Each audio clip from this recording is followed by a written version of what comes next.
Bonjour, aujourd'hui on va faire des exercices d'application concernant toutes les puissances qu'on a vues pendant la vidéo précédente. Il s'agit de déterminer la puissance instantanée, puissance moyenne, celle réactive, celle apparente et le sens de circulation des puissances. En ce qui concerne la puissance instantanée, on fait une seule fois. Et après c'est fini, on ne verra plus la puissance instantanée. D'accord? Parce que la puissance instantanée ne sert à rien du tout. D'accord? Elle varie sans cesse. Mais pourquoi on doit faire cette fois-ci trouver la puissance instantanée?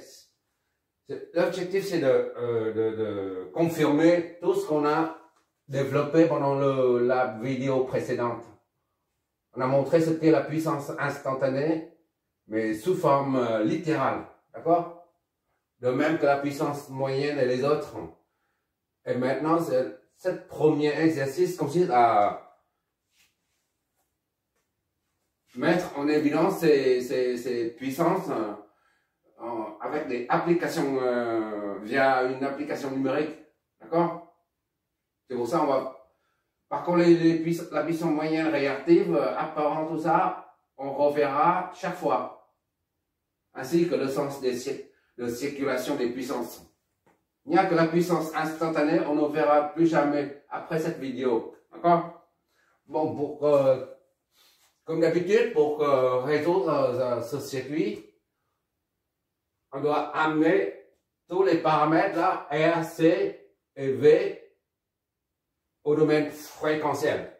Parce que lorsqu'il s'agit d'un circuit en courant, alternatif, cosinus de type cosinussoïdal ou sinusoïdal, on convertit tout le temps les paramètres on les amène au domaine fréquentiel parce que l'analyse se fait dans le domaine fréquentiel. D'accord? On va flécher comme d'habitude là. Pour ça, on va flécher le courant et les tensions. Avant de flécher, on reproduit ça parce que reproduit le schéma. D'accord? Parce qu'il faut trouver le sens des circulations, tout ça. Et pour ça, on va montrer avec les flèches. Pour l'instant, on va convertir ça déjà en domaine fréquentiel.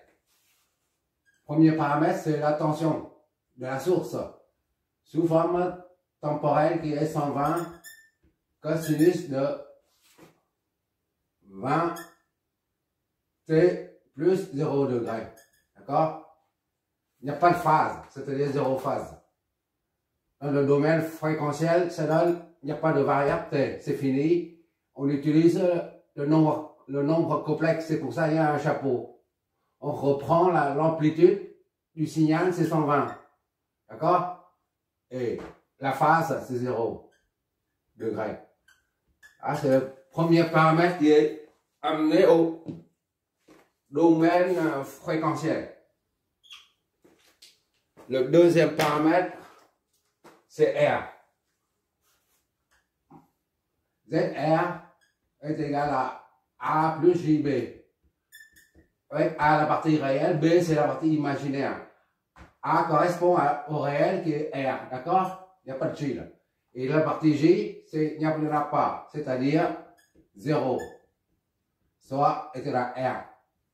ZR, la pédance Z, R est égal donc à R c'est 30. D'accord? Ou 1, 0. C'est la même chose.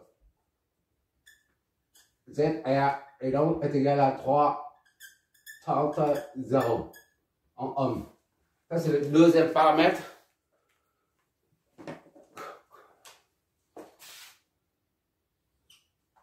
Au domaine fréquentiel. Le troisième paramètre, c'est le condensateur.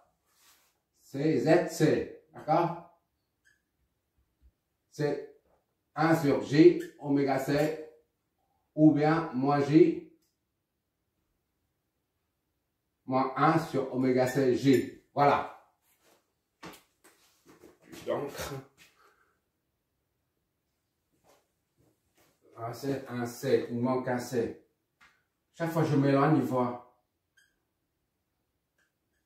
G. D'accord? Ok. Ah, c'est moins 1 sur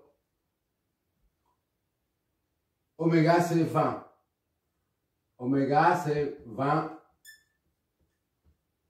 radians par seconde. D'accord? 20 fois C, c'est 714,3 10 puissance moins 6 farad. Oméga C fois G. D'accord? Ça donne combien ça?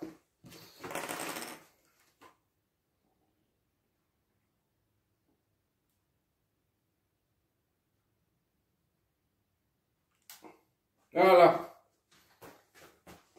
Tu regarderas là les deux dernières lignes. D'accord? Ça donne 69,996, ça fait 70. On va arrondir à 70. Ça fait moins 70 G. D'accord? Ou alors, ZC est égal à 70 G. Allez. Moins 70, c'est-à-dire moins 70 et 90 degrés. Voilà. En ohm. Pourquoi on doit sortir le moins là? Parce que un module ne peut pas être négatif. D'accord? Ou alors tu mets ça à l'intérieur, c'est moins. Moins 90. Ça là, tu mets ça dedans. Ou alors tu mets ça comme dedans, c'est comme ça, c'est plus cool. C'est égal à 70 moins 90 degrés. C'est la même chose, d'accord? Je mets deux. J'utilise les deux pour que tu vois un peu comment on manipule les nombres complexes sous forme polaire. C'est bon. Et maintenant, on va redessiner le circuit là. Là, c'est pour... On va l'utiliser quand on raisonne dans notre domaine fréquentiel. D'accord? Mais pour répondre à à la question, la première question, à déterminer la puissance instantanée. Cette puissance varie avec le temps. D'accord? C'est-à-dire, cette puissance dépend de la variable T. On ne raisonne pas en termes de fréquence, de phaseur. D'accord? Pour une fois, on utilise ça on calcule la puissance instantanée dans le domaine temporel seulement. Une seule fois. Mais après, on verra tout, une trentaine ou quarantaine d'exercices d'application en monophasé, en triphasé. Et ben, on ne calculera plus jamais la puissance instantanée. D'accord? Comme on a signalé dès le début. Avant de calculer la puissance instantanée, on redessine le schéma avec les paramètres fréquentiels. D'accord? Maintenant, on va flécher le courant. Ça, c'est I. Et ici, c'est la même chose. Le même courant. Parce qu'il n'y a qu'une seule branche. Voilà. Et ça, c'est la tension. Récepteur.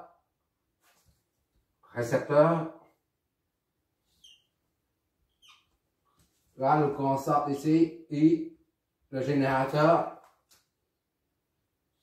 Voilà. V. D'accord? V, VR et V, C. Voilà. Bon, maintenant, on va calculer la puissance instantanée. Une seule et la dernière fois. La puissance instantanée est P en fonction du temps qui est égal à VT fois IT. D'accord? IT ici, là. Bon, maintenant, il faut on prend ça, la VT d'origine, d'accord? Mais il manque IT, là. Maintenant, on déduit IT à partir de V et ZC. Donc, on part du fréquentiel et on revient au temporel, d'accord? U, RI. C'est Z ça plus Z ça. La somme. Et. D'accord? Et on est dans le domaine fréquentiel. On trouve le courant au domaine fréquentiel et après on ramène, on convertit en temporel. D'accord? Donc, I est égal à V sur Z somme. D'accord? V c'est phaseur là, 120, 0. Normalement, on ne fait pas comme ça dans le sens inverse, hein, mais juste pour une seule fois. On fait ça une seule fois. Z somme c'est 30, 0, plus ça. D'accord? Ou alors on met 30 plus ça. Ça c'est moins, ça donne 10 G. Voilà, c'est la même chose. D'accord? Donc B, I est égal donc à. En phaseur, on exécute, ça nous donne ça.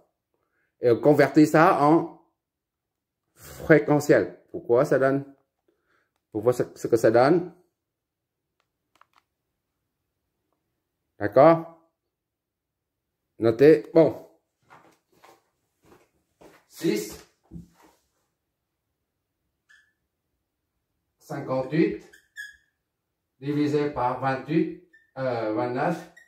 La phase, c'est 66,801 degrés. Tu vois la calculatrice?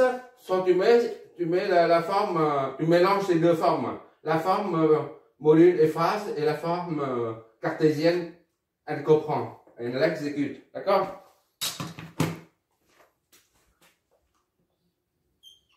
Voilà.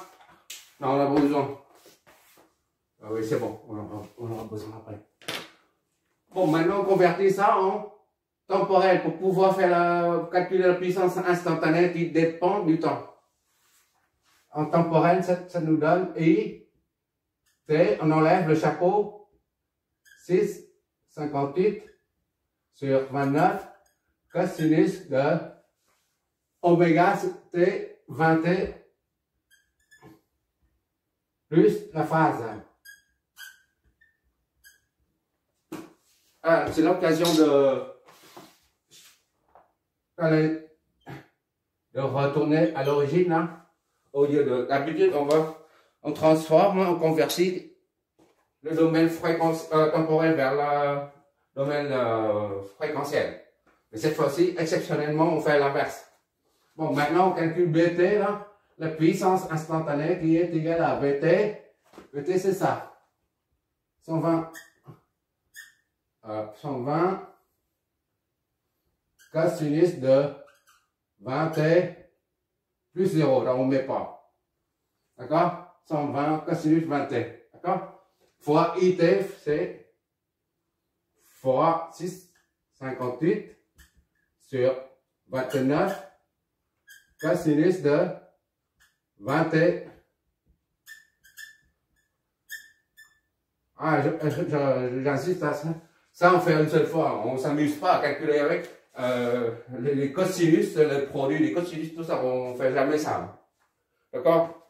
Maintenant, il suffit de multiplier, développer. Bon. PT est égal à 120 fois tout ça.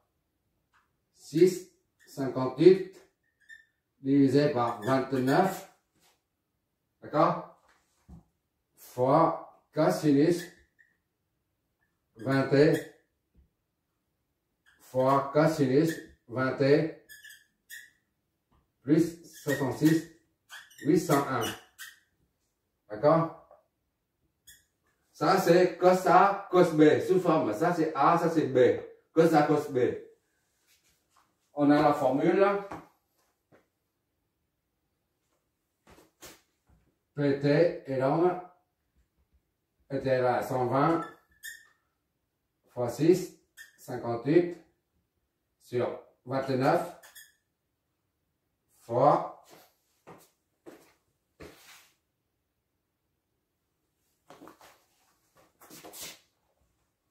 je développe un peu, je détaille un peu. Or,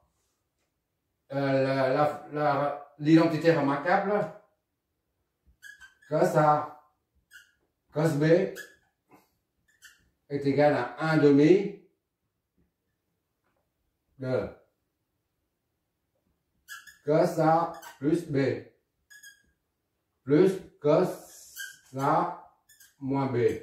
Tout ça sur 2.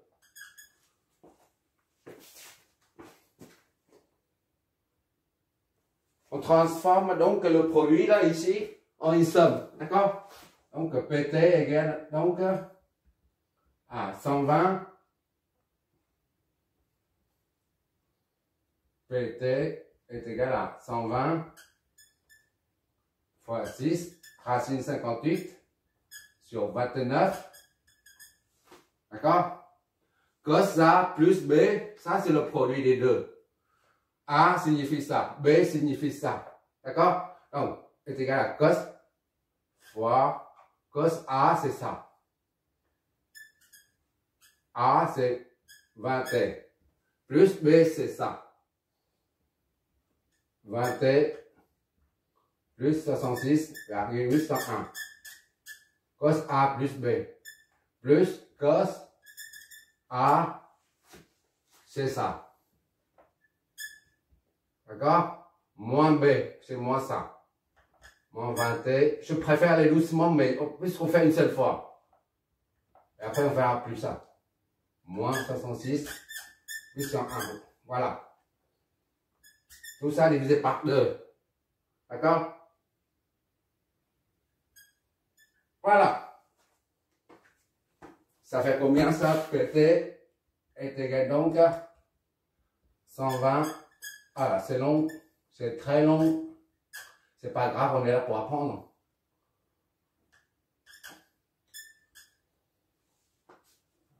À force de se forger, on devient forgeron, comme certains disent. Bon, on sort ça de ici.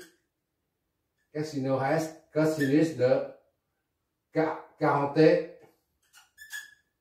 plus 66, 1 degré, d'accord? Plus le 2, on le sort, d'accord? Plus cosinus de 0t, tout ça c'est 0. Ça, moins ça, 0. Ça fait moins 66, plus 1. D'accord? Bon. On va toujours, j'espère.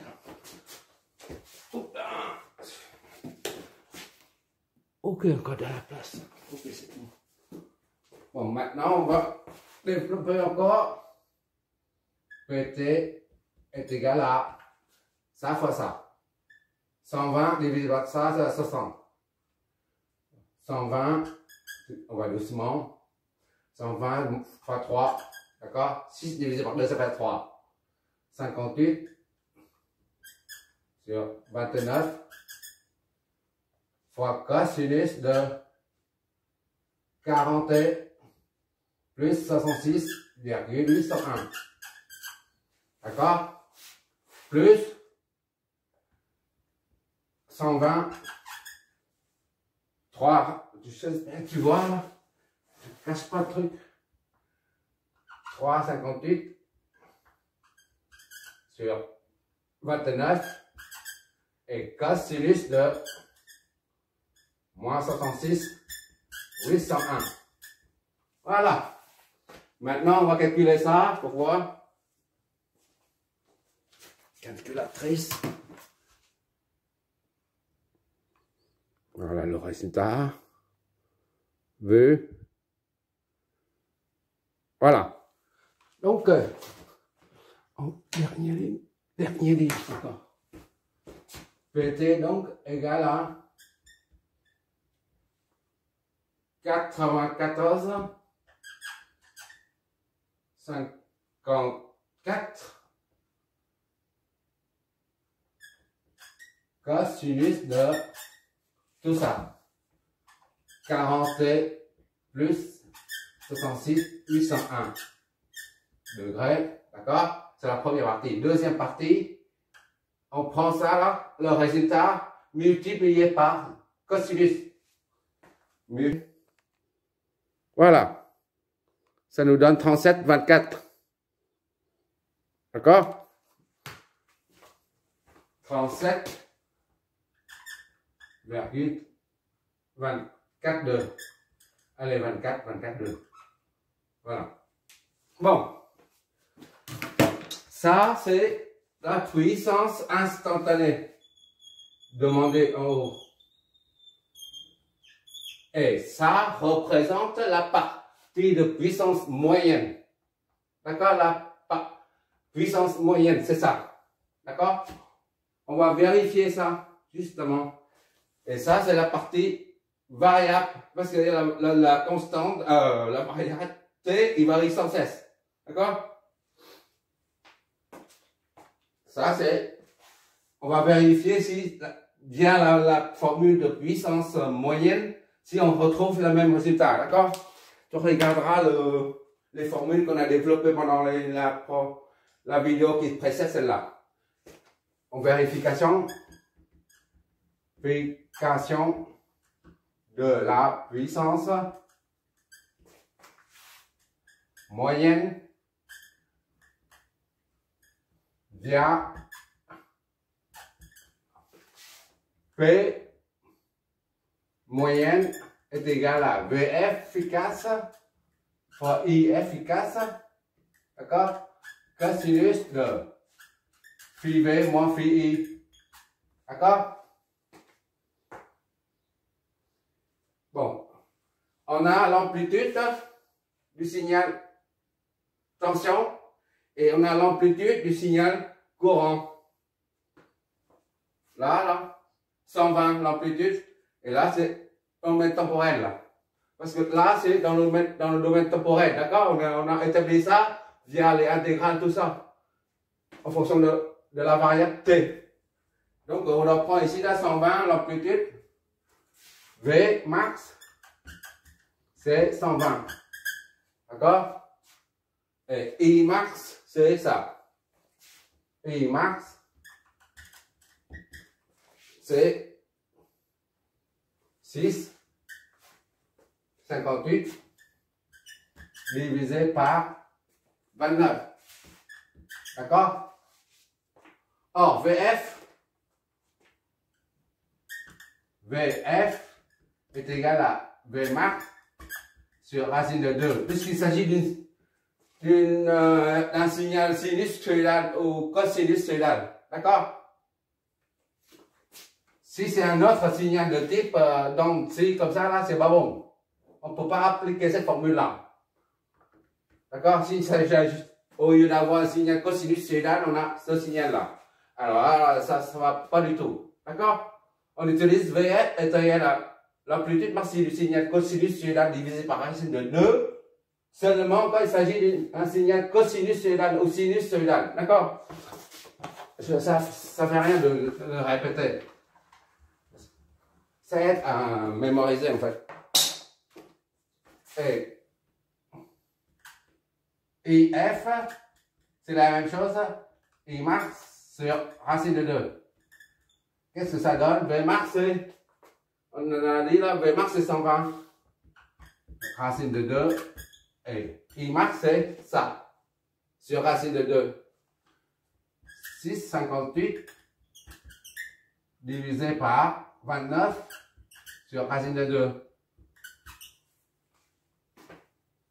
D'accord? Maintenant, on injecte ça dedans. D'accord? Phi V, phi V, phi V, phi V. Il faut phi V, là. Phi V, c'est la phase de la tension. V comme tension, I comme courant. D'accord? Phi V, la tension, elle est là. C'est 0. D'accord? Et phi I est combien? Phi I, on a 66. Ou alors cette équation, c'est la même chose. 66, 801. degrés.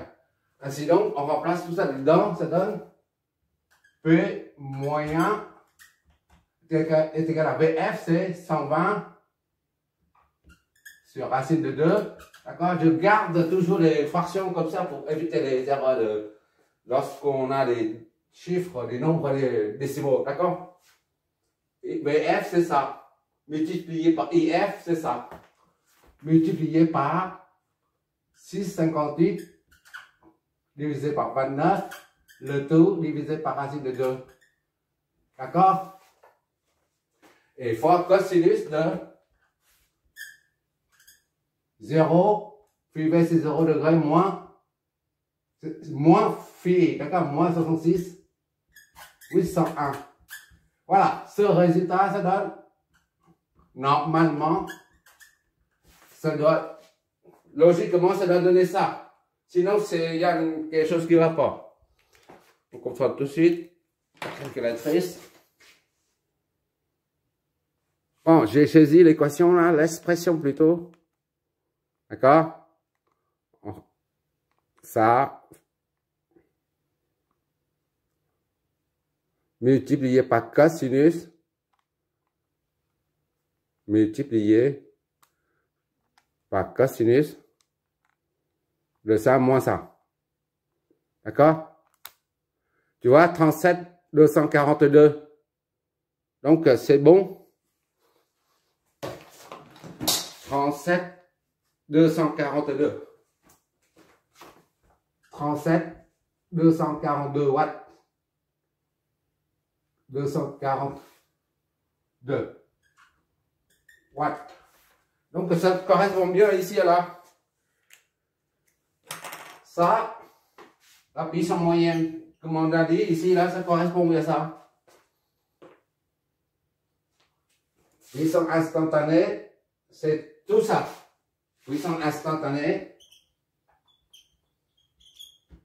Instantanée. Et puissance moyenne, c'est la partie qui reste constante.